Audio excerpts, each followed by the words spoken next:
안녕하십니까. 이 아틀라스 슈라그대에 대한 소개를 계속하겠습니다. 어, 아틀라스 슈라그대에 나오는 그 기업가들, 그 사람들의 특징 중에 하나로서 어떤 성취 자체를 최고의 가치로 생각하고 그 성공의 부산물로 따라오는 부와 어떤 럭셔리한 그런 라이프 스타일 자체는 크게 의미를 두지 않는다고 말씀드렸습니다. 과연 그것만이 이 사람들이 특징일까? 그렇진 않습니다. 이 소설에서 작가가 얘기하는 또 이 사람들의 특장점을 들자면 두 가지를 더 들 수가 있는데요. 오늘은 거기에 대해서 말씀을 드리겠습니다. 그 이전에 지난번 그 설명에 좀 부연할 게 있어서 그거부터 잠깐 말씀드리고 이 얘기를 이어나가겠습니다. 지난 시간에 제가 스티브 잡스 예를 들면서 스티브 잡스가 타던 차가 말년에 혼다 시빅 같은 차였다. 그래서 정말 무슨 페라리나 람보르기니를 타지 않는다 이 사람들은. 그러면서 그런 특성들이 바로 이런 아틀라스에서 나온 아틀라스들의 어떤 특징하고 연결되는 상관관계에도 우리가 찾아볼 수 있다. 이렇게 말씀을 드렸었죠.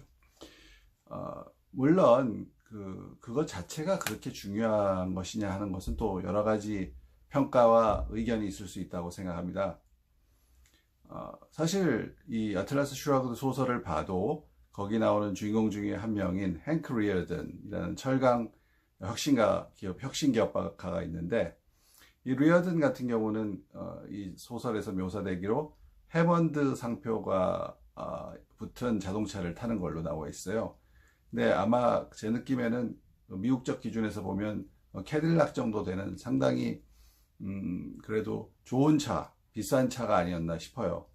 그러니까 꼭 이 사람들이 뭐 어떤 의도적으로 검소한 생활을 하려 한다든지 그런 건 아니라는 거죠.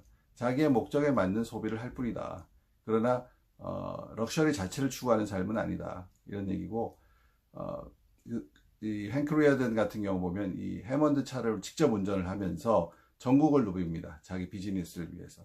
그러면서 이 해먼드 차가 갖고 있는 아주 차량으로서의 기술적 완성도와 그다음에 신뢰성, 그다음에 성능 이거를 최대한 이용해서 자기의 어떤 비즈니스 드라이브에 그야말로 드라이브를 드라이브하는 거죠. 그런 느낌을 주기 때문에 어떤 한목적성 차원에서 보면은 이것은 어떤 최고의 가치를 추구하는 사람으로서 그것의 수단으로서 최고의 가치를 이용하는 그런 느낌을 더 많이 주고 있고요. 좀 더 말씀드리면 스티브 잡스도 사실 그 포르쉐를 많이 탔다는 주장도 있어요. 이것은 스티브 잡스의 딸이지만 스티브 잡스가 처음엔 인정하지 않았던 혼외자죠. 혼외 자녀였던 그 여성이 나중에 쓴 여러 가지 회고록 같은 데 보면은 스티브 잡스는 포르쉐를 좋아해서 포르쉐를 많이 탔는데 거기에는 조금만 스크래치가 나도 새 차를 바꿨지만 자기한테 막상 딸인 자기한테는 전혀 뭔가를 해주는 게 없었다. 이런 식의 표현도 나온다고 해요. 제가 직접 읽은 것은 아니고 제3자가 소개한 것을 제가 봤는데요. 그러므로 그걸 미뤄봤을 때 물론 그 딸이 상당히 아버지에 대한 그런 면에서 좀 약간의 섭섭함을 표현하기 위해서 극적인 표현을 썼을 수도 있죠. 스크래치 날 때마다 포르쉐를 바꾼다는. 그렇지만 어쨌든 포르쉐를 탈 수가 있었다는 거죠. 탈 수도 있었다는 것은 맞는 것 같고 제 생각에 그것이 뭐 그 자체로서 제가 저번에 말씀드렸던 혼다 시빅만 타던 검소한 인간상의 스티브 잡스를 훼손한다고 생각하지는 않아요. 이 차를 탈 수도 있고 저 차를 탈 수도 있죠.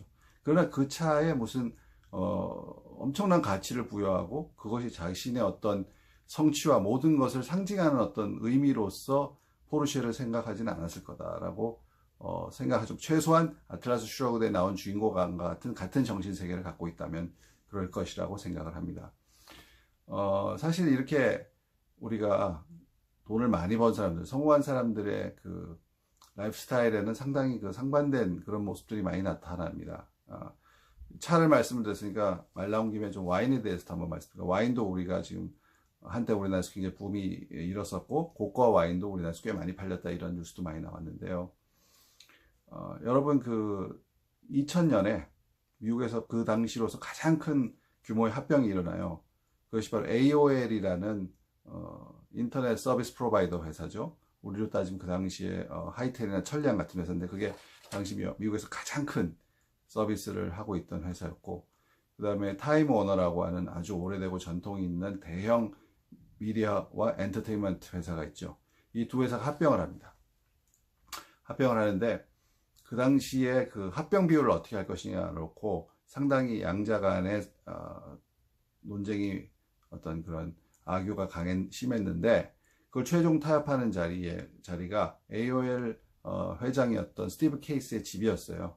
그 집에 타임워너의 CEO였던 제랄드 레빈을 불러서 같이 둘이 밥을 먹으면서 최종 합병 비율을 결국 AOL 55%, 타임워너 45%로 합병하는 걸로 결정을 한 자리가 있었습니다. 그 일화를 소개한 책들이 있는데, 그걸 읽어보면 당시에 그 자리에서 스티브 케이스가 자기가 소장하고 있던 와인셀러에서 꺼낸 와인이 있어요. 뭐라고 생각하십니까? 그 미국 역사상 가장 큰 규모의 M&A, 그리고 인터넷과 전통 미디어와 엔터테인먼트의 결합이라는 어마어마한 새로운, 그 당시 말 그대로 어떤 융합적인 경지를, 새로운 어떤 그 패러다임을 창출하는 그런 형태의 딜이었고, 전 세계적인 관심을 받은 큰 딜이었는데, 그것의 가장 핵심적인 요소인 합병 비율을 결정하는 두 회사의 탑 간의 만찬에서 그 협상이 이루어지는 과정에서 꺼냈던, 그 스티브 케이스가 자기 셀러에서 꺼냈던 와인이라면 뭐 엄청난 와인을 꺼냈을 거라고 생각하잖아요. 또 실제로 그 책에도 보면 굉장히 특별한 와인을 꺼냈다고 표현은 되고 있어요. 그럼 과연 와인은 뭘까요? 몇백만 원짜리 와인일까요? 몇천만 원짜리 와인일까요? 그 당시 기준으로는 미국에서 제 생각에 한 100불 정도면 충분히 살 수 있었던 와인이에요. 그거는 물론 프랑스에서 나온 좋은 와인입니다. 1990년산 레오빌 라스카스라는 와인인데요. 생줄리앙 지방에서 나오는, 보르도의 생줄리앙 지방에서 나오는 그 등급으로 치면은 1등급 바로 밑에 2등급으로 1855년에 와인 박람회, 전세계 박람회에서 와인 평가를 할 때 2등급으로 분류됐던 와인이죠. 그 와인을 꺼낸다고 나와요. 그러니까 저는 사실 그걸 보면서 우리나라 지금 무슨 유튜브나 이런 걸 여러 가지 보게 되면 와인 좋아하시는 분들 올리는 동영상, 또는 무슨 어떤 자기 라이프 스타일에 대해서 소개하는 동영상을 올리는 분들이 거기서 특별한 와인을 마셨다고 내놓는 와인을 보고 제가 깜짝깜짝 놀랄 때가 있어요. 그거는 뭐 1등급, 아까 말씀드린 그 기준으로 1등급에 훨씬 더 비싼 와인뿐만 아니라 그보다 더 비싼 부르고뉴 와인들도 끄집어내서 시음하는 장면을 이렇게 유튜브로 해서 많이 이렇게 보여주고 그런 경우를 제가 봤거든요. 우리나라에 그런 경우가 뭐 최소한 뭐 있는 것 같아요. 많다고는 할 수 없겠지만.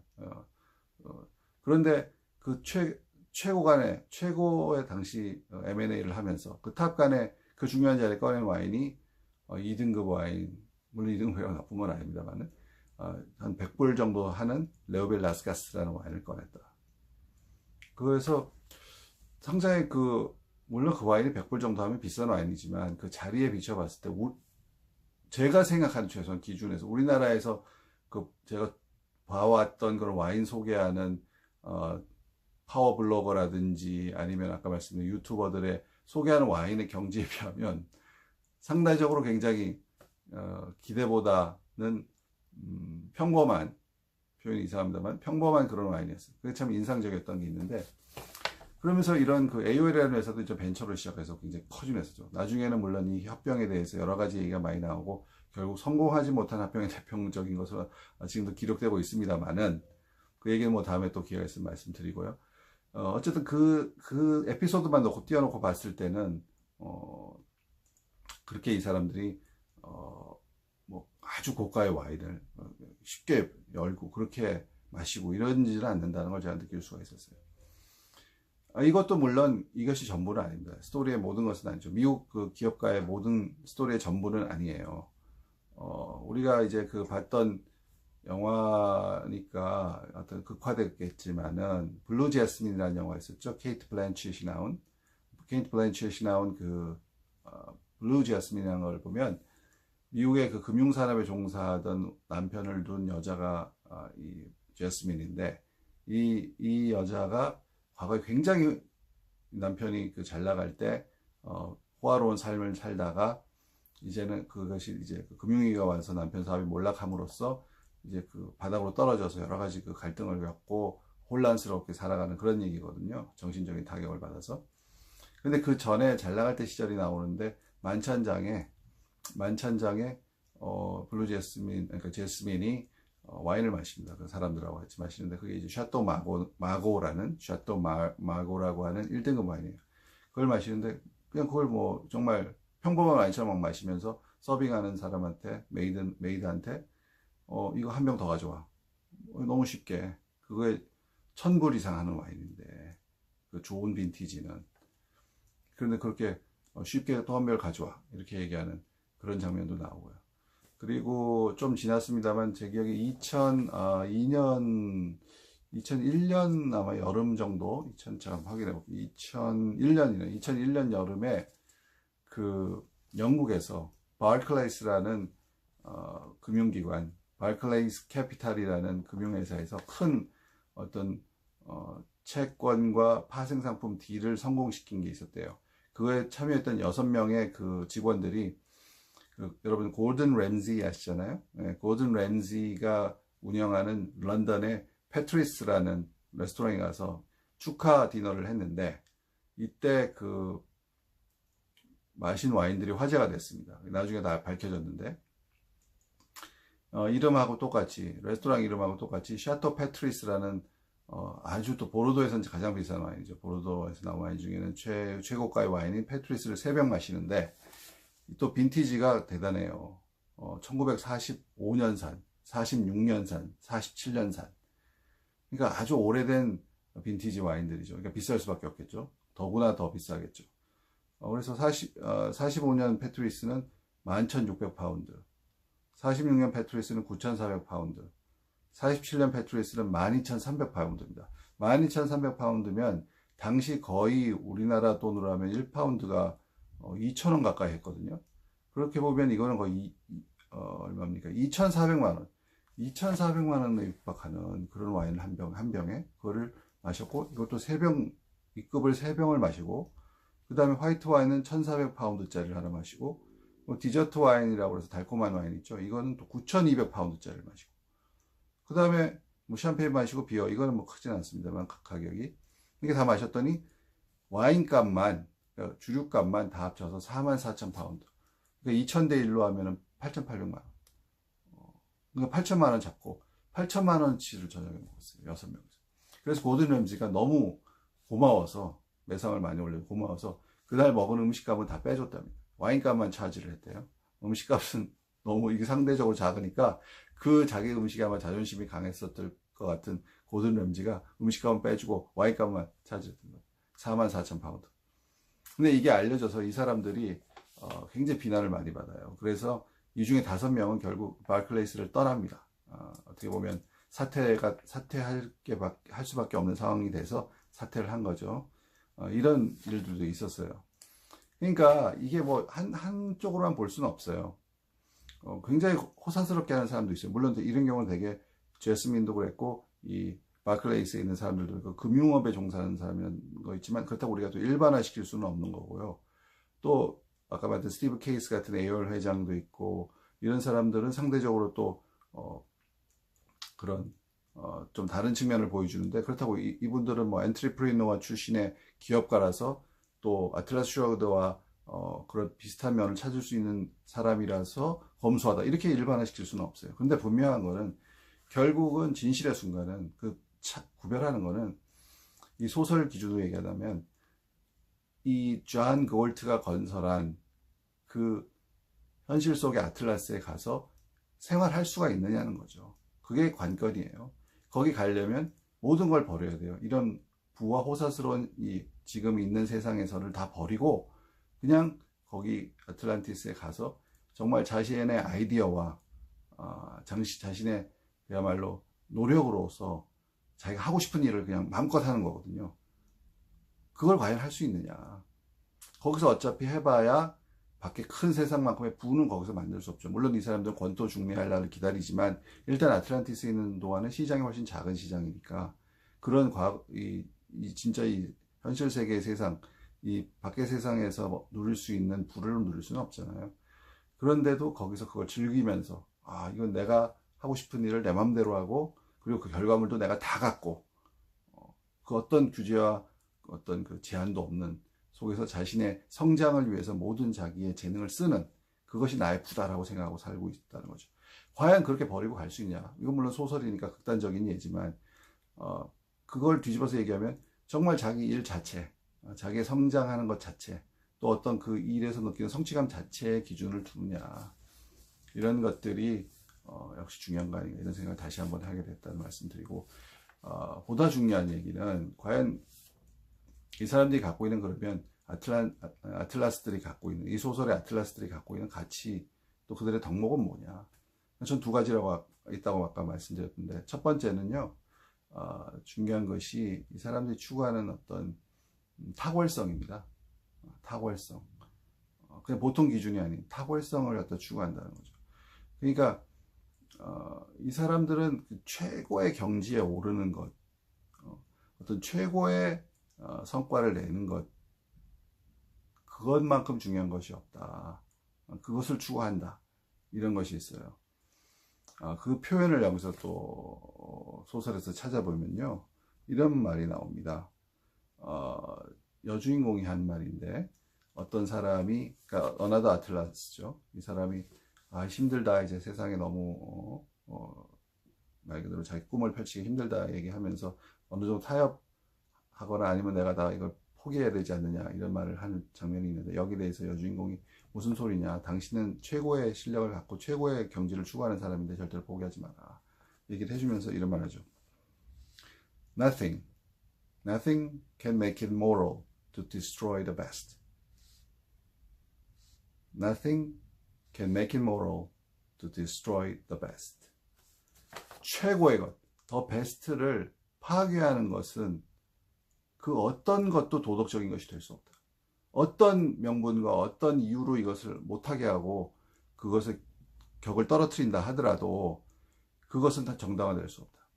그것이 무슨 정말 이타적인, 이 소설에 의하면 이타적인, 인류를 위해서 꼭 필요한 일이다라고 주장하더라도 실질적으로는 그것이 인류를 위해서 도움되는 면에서는 베스트가 기여하는 법보다는 못할 수밖에 없고, 그런 명분, 이런 것들로서 베스트를 파괴해서는 안 된다, 이런 말이 나오죠. 참 정말 이 대목에서는 저는 읽으면서 좀 감정이 북돋아 올랐어요. 우리 현실에서 보면 그런 경우 있잖아요, 많이. 최고의 경지에 추구되는 것들을 하다 보면 많은 부작용들도 생기죠. 다른 사람한테 단기적으로는 이제 시기도 받고 불편도 끼칠 수 있고, 이럴 때 야, 너 왜 그러니? 그거 뭐 이렇게 최고로 다 하냐? 대충 중간선에서 타협해라. 그게 모두한테 좋지 않느냐? 그런 것이 모럴하지 않다는 거예요. 그리고 또 이런 대명도 나와요. 이건 다른 주인공이 한 말입니다만, You expect me to hold my business down to the level of your incompetence. You expect me to hold my business down to the level of your incompetence. 그러니까 이것은 그 한 주인공이 다른 주인공한테 얘기하는 건데, 당신의 그 낮은 수준에, 당신의 그 사업의 낮은 수준으로 내 사업을 좀 끌어내리라고 있다. 동업하는 관계, 같이 협업해야 되는 관계인데, 이 회사의 수준에 내가 맞춰주기 위해서 내 사업을 수준을 맞춰야 같이 협업을 할 수 있다는 건데, 그렇게 할 수는 없다, 내가. 나는 내 경지에서, 내 목표는 추구하는 경지에서 할 거지, 맞춰서 해줄 수 없고, 네가 나의 사업을 끌어안치려 하지 마라. 끌어내리려 하지 마라. 내 사업의 수준을. 그런 대목이 나오고, 이런 것들이 아까 말씀드린 대목과 마찬가지로 최고를 추구한다. 거기에 대해서 일체 타협이 없다. 이런 측면이라는 거죠. 두 번째 덕목이라고 할 수 있는 건요, 이들이 어떤 비전이라고도 할 수 있고, 이들의 어떤 스케일이라고도 할 수 있는데, 이 소설 중에 행크 리어든하고 이 여자 주인공하고 서로 대화를 하는 장면이 나오는데, 이 여자 주인공이 철도회사를 운영하니까 새로운 노선을 까는 얘기를 하면서, 리어든 철강에서 나오는 신소재 철강으로서 이 철로를 깔게 되면 굉장히 가볍고 또 훨씬 내구성이 강하고 경제적으로도 훨씬 효율적인 그런 것을 이뤄냄으로써 혁신을 완전히, 이 레일로드 비즈니스를 완전히 바꿔볼 수가 있다, 이 얘기를 하게 되고, 리어든이 이 나의 철강은 레일로드뿐만 아니라 철강이 들어가는 모든 영역에서 혁명을 일으킬 것이다. 그러면서 그런 일들을 서로 얘기하는 장면이 나와요. 근데 이것에 대해서 그 느낌을 저자가 이렇게 묘사합니다. 둘이 얘기할 때 그 둘이 느끼는 감정은 이런 것이다. It was as if they were standing on a mountain top, seeing a limitless plain below and roads opening in all directions. 그러니까 그들이 얘기할 때 마치 그들은 어떤 산의 정상에 올라 있는 것 같았다. 그 정상에 올라면 어떻게 돼요? 그 앞에 펼쳐진 넓은 땅이 보이죠. 그 limitless plain, 끝이 없는 평야가 보이고 평원이 보이고, 그리고 all the roads opening in all directions. 그 평원에 길들이 모든 방향으로, 전방위적인 방향으로 길들이 쫙 열려있는, 깔려있는, 연결되어 있는 그런 거를 보고 있는 산 정상에 오른 기분으로서 서로 그런 얘기를 했다. 그건 단순히 어떤 비즈니스 얘기를 한 것이고, 단순히 어떤 철강의 특성에 대해서 기술적인 얘기를 했지만은 이들의 정신 상태는 그런 상태였다. 바로 이게 어떻게 보면 우리가 사업을 함에 있어서, 또는 어떤 새로운 기술 개발함에 있어서 그렇게 가슴이 확 숨이 턱 막힐 정도로 어마어마한 경지를 체감하는 순간이 올 수가 있다는 거예요. 19세기 말 20세기 초에 미국에서 여러 가지 기간 산업이라는 부분에서 독점이 일어나고, 석유에서는 록펠러, 그리고 철강에서는 카네기, 뭐 이런 식으로 독점이 일어나면서 그게 나중에 이제 반독점법의 그 원인도 됐었지만은, 바로 이런 것들이 한편 생각하면은 정말 이 산업 전체를 새로운 경지로 끌어올린 거죠. 이렇게 어떤 기반이 되는 산업들, 예를 들면 신소재라든지 에너지, 또 인터넷 같은 이런 사업도 마찬가지죠. 기술, 어떤 사람들을 다 연결해 줄 수 있는 인프라적인, 전자적인 인프라로서 인터넷 같은 기술, 이런 것들은 정말 그 자체가, 그 산업 자체도 어마어마하지만 그거를 바탕으로 모든 분야가 그야말로 폭발적으로 변화하고 성장할 수 있는 기반을 만들어주죠. 그러니까 그거를 기획하고 그거를 실행하는 순간에 사람들은 그게 머릿속에 다 그려지는 거죠. 이게 어떻게 세상을 바꾸고 어떤 모든 삶의 변화를 얼마나 크게 가져올 것인가 머릿속에 그려지는 거예요. 그러니까 이걸 소설에서 표현한 것처럼 정상에 올라서 그 다 내려다보면서 그 연결되어 있는, 다 새롭게 연결될 그 길들이 다 보이는 그런 느낌이라는 거죠. 이런 느낌을 받아보면 도파민 일종의 중독이 될 것 같아요. 뭐 정확한 표현인지 모르겠지만, 이런 성취와 이런 어떤 벅참, 이런 것을 느끼기 시작하는 사람들은 그것을 벗어날 수가 없을 것 같아요. 그러나 또 한편 생각하면 그런 거를 한 번이라도 경험해 보지 못한 사람들은 참 얼마나 좀 인생에서 안타까운가 하는 생각도 들어요. 그러니까 이 사람들이 부럽다. 예, 그런 생각도 안 들 수가 없습니다. 마지막으로 이 소설에 대해서, 이 분야에 대해서 더 말씀을 드리면, 이제 저자가 이런 어떤 아틀라스들이 정말 세상에서 필요한 존재들이고, 이들이 세상을 움직이는 존재, 세상의 모터와 같다라는 것을 얘기하고 싶은 건데, 그러면서 그런 것들을 더 강화시켜주고 북돋아주는 대목들이 몇 명 나와요. 한 두 개만 소개시켜 드릴게요. 첫 번째는 아까 그 장면입니다. 다시 돌아와서 행크 리어던과 그 여주인공 데그니 태거트인데, 둘이 그런 막 세상을 바꿀 얘기를 하고 신소재 철강에 대해서 얘기하면서 산업의 혁명, 생활의 혁명에 대해서 얘기하면서 이런 얘기를 하죠. 그 행크 리어던이 이렇게 얘기합니다. Dagny, he said, whatever we are, it's we who move the world, and it's we who will put it through. 이런 말을 합니다. Dagny, whatever we are, it's we who move the world, and it's we who will put it through. Dagny, 우리가 뭔지는 모르겠지만 우리가 뭐든지 간에 결국 세상을 움직이는 건 우리고, 이런 일들을 끝까지 결국 해낼 사람들도 우리다.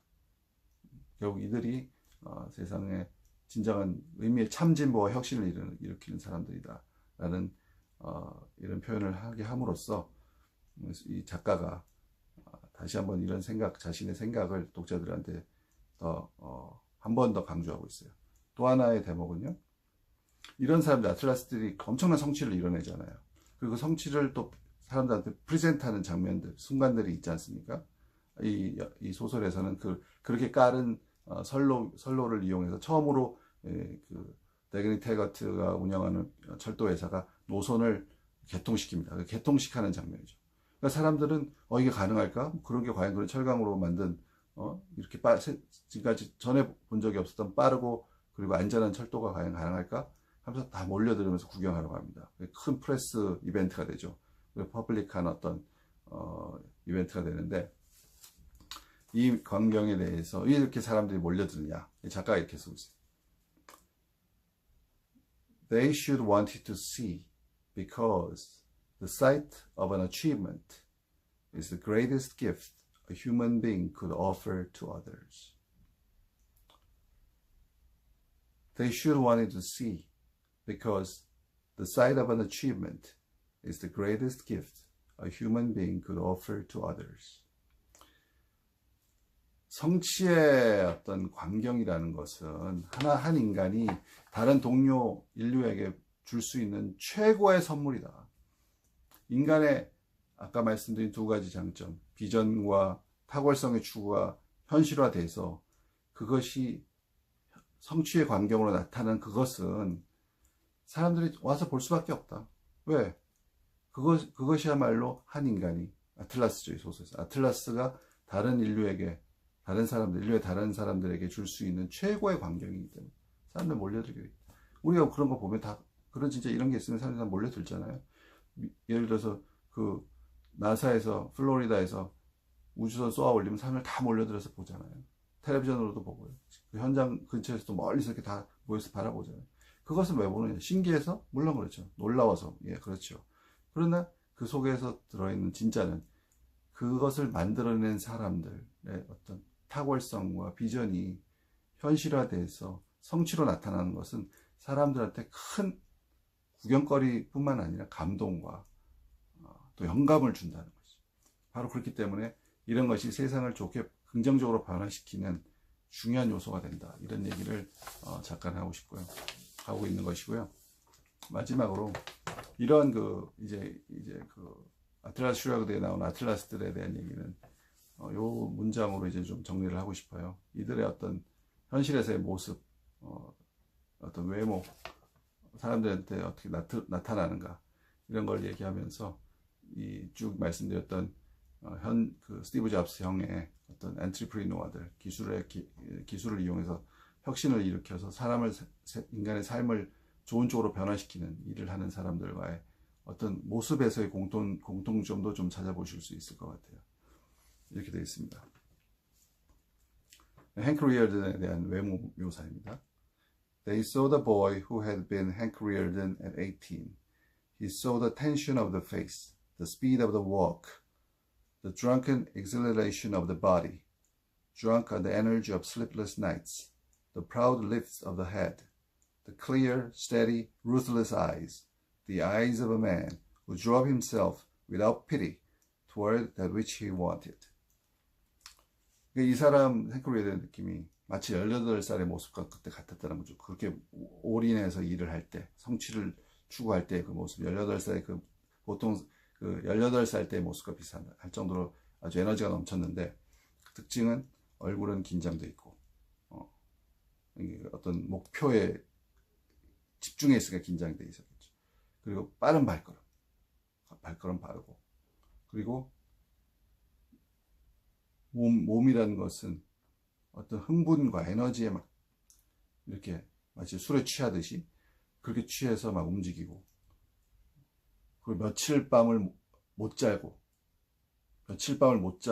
그러면서도 에너지가 계속 불타오르고, 그리고 고개는 빳빳이 쳐들고, 그리고 클리어하고